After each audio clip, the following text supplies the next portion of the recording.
వద్దు, మీకంతా వైకుంఠంలో ఇది చూపిస్తారు కదా, అట్లా అరచేతిలో వైకుంఠం చూపించినట్లు చేస్తారు వాళ్ళు. I'm provided with jugglery of words, promises and dreams. Thus the deceit and the fraud is camouflaged under the name of e-marketing and business. The claim that the wellness products, that is the biodisc and cheap pendant, are medicinal and spiritual products are after all a matter of faith. It's a chain where a person is fooled and then is trained to fool others to earn money. అని చెప్పి చాలా clear cut చెప్పడం జరిగింది. మన supreme court కూడా చాలా clear చెప్పింది. ఇదంటే ఇది ఒక చాకో వర్సెస్ స్టేట్ ఆఫ్ కేరళలో చాలా ఇది ఒక మ్యాథమెటికల్ ఇంపాసిబిలిటీ. డబ్బులు సంపాదిస్తారు ఈ ఒక స్కీమ్ ద్వారా అనేది ఇట్స్ ఇంపాసిబుల్, మ్యాథమెటికల్ ఇంపాసిబిలిటీ. ఎవరు కూడా డబ్బులు సంపాదించరు. కింద ఉన్న వాళ్ళు అంతా బకరాలు అవుతారు, పైన ఉన్న వాళ్ళు ఎవరు షేర్ హోల్డర్స్, ఎవరు డైరెక్టర్లు, ఎవరు ఎంపీస్ వాళ్ళే లాభం పొందుతారు. కింద ఉన్న వాళ్ళందరూ కూడా బకరా. చాలా క్లియర్ కట్ చెప్పింది. All can be rob to pay పెట్టు, ఒకరిని గమనించి ఇంకోటి వాళ్ళకి డబ్బులు ఇవ్వడం. That is the motto of all the schemes. So public అందరూ కూడా అలర్ట్ ఉండాలని చెప్పి కోరుతున్నాను.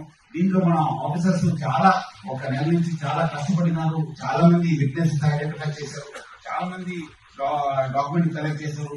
సిట్ చాలా బాగా పనిచేసింది. ఇది ఇంకా ఇన్వెస్టిగేషన్ కంటిన్యూ కావడం జరుగుతుంది. ఇంకా చాలా మంది మనకు వచ్చి కంప్లైంట్ ఇవ్వడం జరుగుతుంది. చాలా మంది విట్నెస్ ఇస్తున్నారు. మనం కూడా వేరే కన్సర్న్ డిపార్ట్మెంట్స్ కూడా అలర్ట్ చేశాను. ఎన్ఫోర్స్మెంట్ డైరెక్టరేట్ ఆల్రెడీ దీనిపైన కేసు ఉన్న వాళ్ళు కూడా అలర్ట్ చేసి ఇట్లా కేసు అని చెప్పి వాళ్ళ దృష్టి కూడా తీసుకెళ్లడం జరిగింది. సో ఈ ఒక కేసుని మనం ఇంకా ముందుకెళ్లడం జరుగుతుంది. పబ్లిక్ అందరూ కూడా అప్రమత్తం ఉండాలని చెప్పి నేను మరీ కోరుతున్నాను. Unit is nothing but pure money circulation scheme. వాళ్ళు ఏదో మాట చెప్పినా మీరు నమ్మవద్దు. ఎవరో వచ్చి మీకు బిజినెస్ అపాసిటీ ఉంది, మీరు సెకండ్ ఇన్కమ్ చేసుకోవచ్చు, మీరు ఏం లేదు ఒకరి నుంచి ఒకరు జాయిన్ చేస్తే అవుతుందని చెప్పి మీరు చెప్తే నమ్మవద్దు. అట్లాగే మీకు లోన్ ఇప్పించి మీకు ఇన్వెస్ట్మెంట్ చేపిస్తారంటే కూడా నమ్మవద్దు. లేదంటే చాలా మంది మోసపోతారు. ఉన్న ఇన్కమ్ అంతా వాళ్ళు వచ్చే శాలరీ అంతా ఈ ఒక ఇంట్రెస్ట్ కోసమే సరిపోతుంది. చాలా మంది ఇప్పుడు చూసారా, హరికృష్ణ అనే వ్యక్తి ఆయన 5 లక్షల రూపాయలు మోసం కావడం జరిగింది. ఆయన కూడా ఏం కంపెనీ ఆయనకి ఏం చెప్పలేదు, ఏ కంపెనీ చెప్పలేదు. తర్వాత తెలిసింది దానికి ఇది ఒక క్యూనెట్ కంపెనీ, ఇది ఇట్లా నడుస్తుంది చెప్పి ఆయనకు అది ఆయనకు మనసుకి ఒప్పుకోలేదని మళ్ళీ వేరే వాళ్ళకి ఎట్లా మోసం చేస్తారని చెప్పి చివరిగా ఆయన ప్రాణం చేయాల్సి వచ్చింది.